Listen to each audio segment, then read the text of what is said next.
watching KSL Sports Live.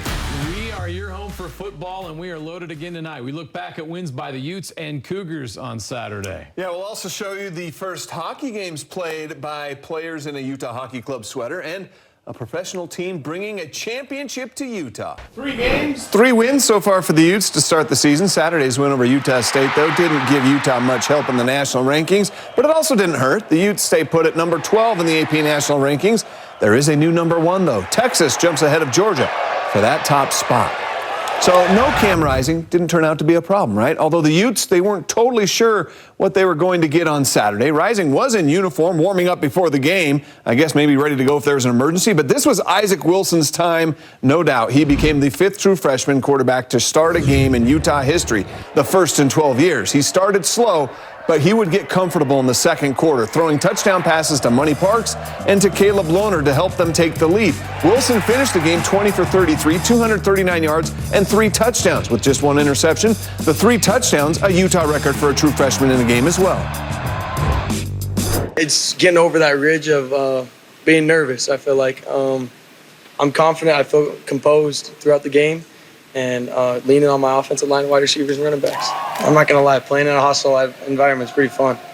You get to sit back there, you get to hear all the chirps and hollers, and you get to prove them wrong, which good feeling. But all the veterans really have my back. They're calming down, get me through the plays. We have faith in our quarterback. We have faith. We put in the work, and so we trust our offense. We focus on what we can do. You know, I'm not going to go step up in there and think that I'm a quarterback, but I believe in my quarterback. Exactly. And so I'm going to let him go do what he does, and I'm going to do what I do. You can see the passes he threw. You know, those are tough passes.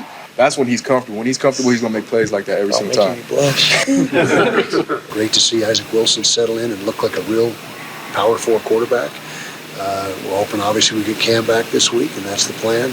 But it's comforting to know that Isaac is capable of doing just what you saw today. All right, we'll take a short break from football and switch over to lacrosse, and for good reason. Over the past 2 seasons, the Premier Lacrosse League has been dominated by one team, the Utah Archers. Yeah, on Sunday, they were back in the PLL championship game, looking to make it back-to-back championship wins. The Archers facing the Maryland Whip Snakes for the title. Third quarter, Utah's up by 1 goal. Time about to run out, but not before Dyson Williams beats the horn. Scores with 8 points left on the clock. Go to the fourth quarter, Mac O'Keefe. He's a star. Patience in the net and scores. He gets a hat trick in the championship game to put this game away. 12-8 is the final. Let's celebrate. Your Utah Archers are back-to-back PLL champions. The trophy's coming home where it belongs. What's your message to the fans in Utah that showed out for you in that last week of the regular season, and how does it feel to bring this first one home?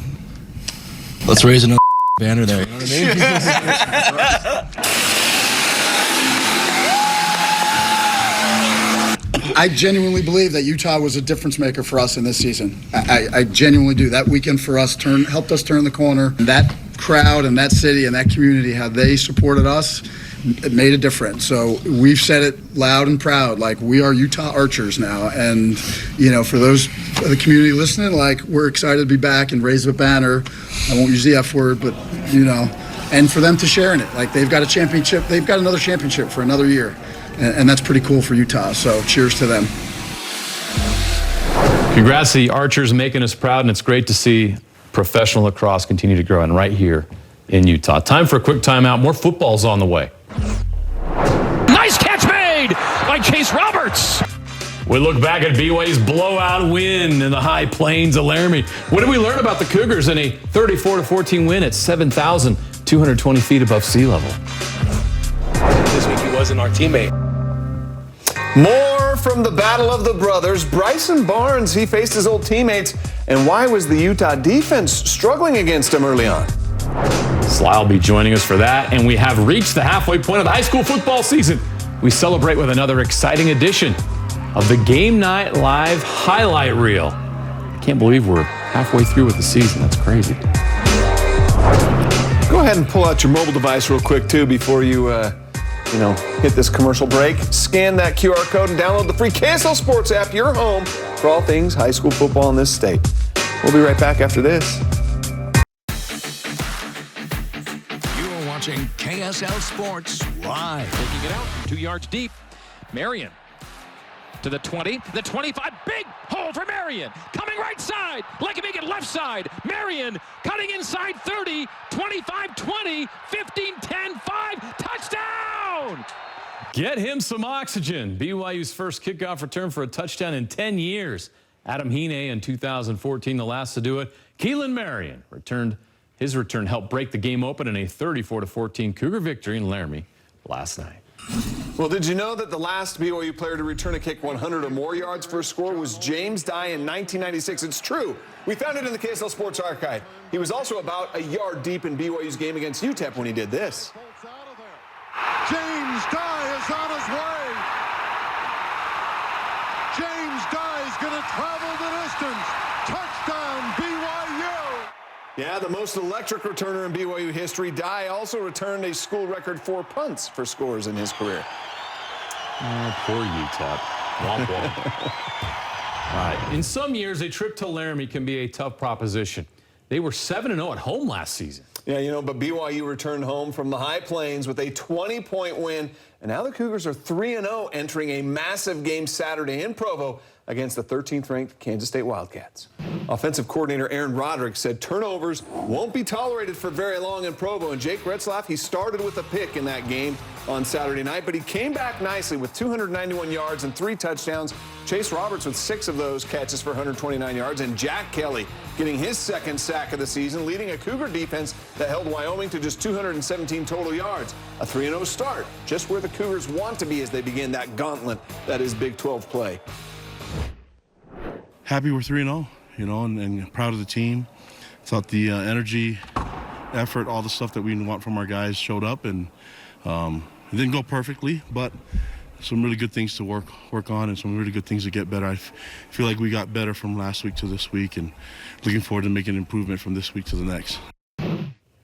BYU and Wyoming have had some crazy battles over the years at War Memorial Stadium. No blizzard on Saturday like there was here in 1981. And Wyoming didn't tear down the goalposts like they did in 1999 and 2003. A familiar sight is Barrelman, Cowboy Ken. Getting older, but always there cheering on his team no matter the weather. But the tough environment on the High Plains and Laramie was anything but Saturday. The Cougars took the crowd out of the game, and the struggling Cowboys never challenged BYU. It was a super fun place to play. Actually, I liked the stadium. I liked the environment. Hostile, of course, but that's what you get on the road no matter what.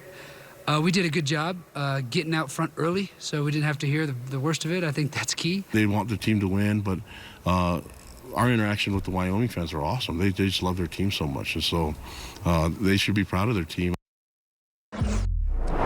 We didn't know what to expect Saturday from Utah State, to be honest. The Aggies struggled at the Coliseum against USC in Week 2, and the Utes seemed like an even greater challenge. Yeah, but the Aggies, they gave number 12 Utah all they wanted in the latest chapter of the Battle of the Brothers rivalry. Yeah, Bryson Barnes got the start against his old team, and man, he was picking apart that tough defense early. He threw 2 touchdown passes in the game, and the Aggies stunned the Utes by jumping out to a 14-3 lead. Barnes was 16 of 31 for 223 yards and 2 touchdowns, and he also ran for 36 yards in the score, but 2 interceptions in the game proved costly for the Aggies.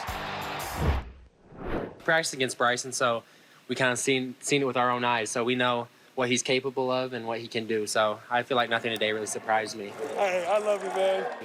That's one of my greatest teammates, but this week he wasn't our teammate, and so we were focused on who was in the battle with us. We knew what type of player he was, and so we just went at it the best way that we could. But respect to him and his team. Firing to the outside. He's got a man out there. It's intercepted by Cameron Calhoun. I called the interception by Cam, by the way. Literally the play before, I'm like, somebody finna get a pick, and we about to go back, 2-minute drill. And guess what? I look up, Cam running down the field. I said, oh. Me and Money over there like, hey. He's like, God, you caught it. I was like, I know I caught it. So, I put that in the air, manifested it. That's why it happened. Well, the Utah coaching staff felt the need to make some defensive adjustments against Barnes. He knows the Utes defense all too well, going up against them every week in practice over the past 3 years, but sometimes even the best coaches might overthink things a bit. Bryson Barnes knows our defense inside and out, and so Coach Scally and the defensive staff came up with a few looks that he hadn't seen with different personnel groups, and I'm not going to say it was bad, but when we settled back to our stuff that we do all the time, we seemed to have more success. All right, let's give the Aggies credit. Rasul Faison is a great running back. The Aggies played really good football on Saturday. But now we're looking forward for the Utes. And that Oklahoma State game, we've talked about it all season long, Sly. That's a big game. How concerned should Utah be about that game against the best running back in the country, Ollie Gordon? Well, it's good. This is a good warm-up for us. Rasul Faison did an amazing job for us. So it's a wake-up call. It's something that we can definitely focus on and practice this week. He had over 100 yards rushing in this game.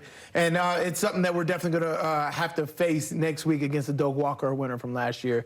But with this defense, there was a lot of things that are going wrong. And for me, it was specifically because Karene Reed's not in there. He is your communicator, your captain on defense. Here, this is where Karene Reed would be playing on this side. But you can see that this guard is going to pull. He has this gap over here. When the guard pulls, you have to replace that gap replacement responsibility. We didn't do that well these last couple weeks. So here, the guard pulls. As soon as the guard pulls, Lander Barton has to see that, come down, and replace him. But this DN does a great job, too. He takes the inside gap of that guard pulling. That means that Lander has to take the outside, and then Sione Fotu has to take that outside gap. It's just slow reaction from our linebackers, and we allow big gains after that. So here, Lander Barton doesn't come down quick enough. They just take a quick escape to the outside because we're not gap replacing quick enough. And so it was that was the main part. But again, I think throughout the game, we ended up getting that fixed later on.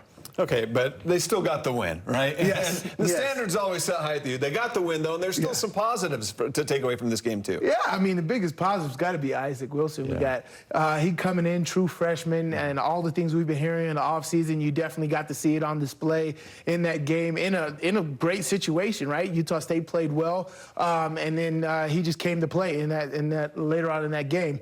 But the biggest thing that pointed out to me was the offensive and defensive line. They got some attitude to them. So we had a lot of presence in the trenches that I loved. Here, you could see guys getting moved off the line of scrimmage like crazy, opening lanes for Mike Williams and Mekhi Bernard. They were doing an amazing job. Mike Mitchell and Mekhi Bernard. But even on the defensive side of the ball, there was an attitude about our offensive defensive line. And heading into conference play, that's exactly what we want. Here, this is just body on body. Yeah, and you get a sack by throwing your man into the quarterback. That's big man business. Absolutely loved it. Love to see Logan Fano back out on the field after the injury from last season. But this defense, this offense, I think this was a good wake-up call for us heading into conference play. Maybe that's good timing because now things get serious. Yes. It's Big 12 time, and the Utes are going to Stillwater. They need Cam. They need Karene Reed back, and let's see what they can do against Oklahoma State. Good stuff, Sly. Let's, back-to-back losses against nationally ranked opponents isn't something to get too down about, is it? There were some positives coming from the Aggies on Saturday as well, especially running back Rasul Faison. You heard Sly talking about him. He recorded his third career 100-yard rushing game. He went for 115 yards on 19 carries. Junior wide receiver Otto Tia stepped up with 5 catches for 78 yards, which were both career highs. And safety Jordan Vincent recorded 11 tackles, 1 for a loss, and had an interception. Kind of the message to the team was we're getting closer, but no one's interested in moral victories here, right? We're ready to make that next step. You saw a lot of good stuff tonight, right? A lot of things that we're hoping to see, but we're just not doing it enough. Kind of like this microphone ride, it's just not consistent in how it's approaching. Right? That's the same mentality. Sometimes it's good, sometimes it's bad. Until we do it, this little microphone's always standing up. We're just not going to be there. To have the number 18 team in the country, right? Things have to go right. We were close on some stuff, but no one cares about close, man. We're ready to win. Guess what? The 9th-ranked team in the land, the Utah State women's soccer team, is visiting Weber today. In the 6th minute of the game, that happened. Addie Waiters heads it in for the 1-0 lead. In the 58th minute, Weber State's Lily Bloom gave the Wildcats a 2-1 lead, but no worries in Aggie land. They would rattle off the next 3 goals. Utah State, they're still perfect, 8-0, matching the best start in program history. The Idaho State Bengals paying a visit to the Utes, down 1-0 early when Taliana Kaufusi would tie things up. And from there, Kaufusi would proceed to score 2 more goals for a hat trick. She's a star for the Utes, and they walk away with the win, 4-1. We have more NFL coming your way, including more locals in the NFL. And the Utah Hockey Club on the ice in a game. We'll tell you all about that. Plus, we recap week 5 of the high school football season with the hottest 90 seconds in sports television. Game Night Live highlight reel. It's coming up. All right, let's jump back into KSL Sports Live with our Any Hour Services play of the day. This one from the WNBA. Caitlin Clark setting the new rookie scoring record with a total of 761 points so far this season. Clark got there by scoring a career-high 35 points today against the Dallas Wings. She was 6 of 14 from three-point range. The Indiana Fever now have a winning record and are 3rd place in the East. All right, let's move over to hockey. Next Sunday, the Utah Hockey Club will be playing its first ever game in the preseason on the road against the St. Louis Blues. They'll start getting ready for that on Wednesday, day 1 of Utah Hockey Club training camp. And Media Day is Wednesday. The future of the franchise gets a bit earlier start, though. This past week, the club has been hosting its rookie camp and participation in the Rookie Face-Off in L.A., a tournament where they played against other top prospects from other NHL teams. 29 total players on the rookie camp roster, all of which most likely to start the season in the minor league system, but all have hopes of wearing the Utah hockey sweater at the NHL level as soon as this season. For our first step we're taking here in Utah with this organization, it's a new franchise. It's everything's new about it, and you walk in and you get to see the colors and the young kids, the draft picks all wearing it, and you can see the excitement in their eyes. I raised the question, I said, how do you become a great organization? I said, you win your way there. That's how you do it, and it starts in rookie camp. We don't chicken to tee off. We love golf, so why not? Championship on the line at Live Golf Chicago. John Rahm wins Live Golf's version of the FedEx Cup. He holds off Joaquin Niemann for the title and an $18 million bonus. That's right, $18 million. The Live season comes to a close next week in Dallas, where the team title will be decided. Another weekend filled with football would not be complete if we did not share with you the best Friday night moments. We love high school football, and here they are, the Game Night Live highlight reel.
We can't wait for week 6 of the high school football season. Game Night Live heads to Pleasant View in Weber County, where Davis will take on Weber, the Region 1 game of the year. Alex Carey will join me on the call, while Sly's in Stillwater, 7 p.m., KSLSports.com, KSL Sports app, or the KSL Plus app. All of which are approved methods of consuming the Game Night Live Game of the Week. It works, it's good, it's a great product, and yeah, I don't know what else to say about it other than high school football rules. It's a place where you can watch stuff like this. Have a good night.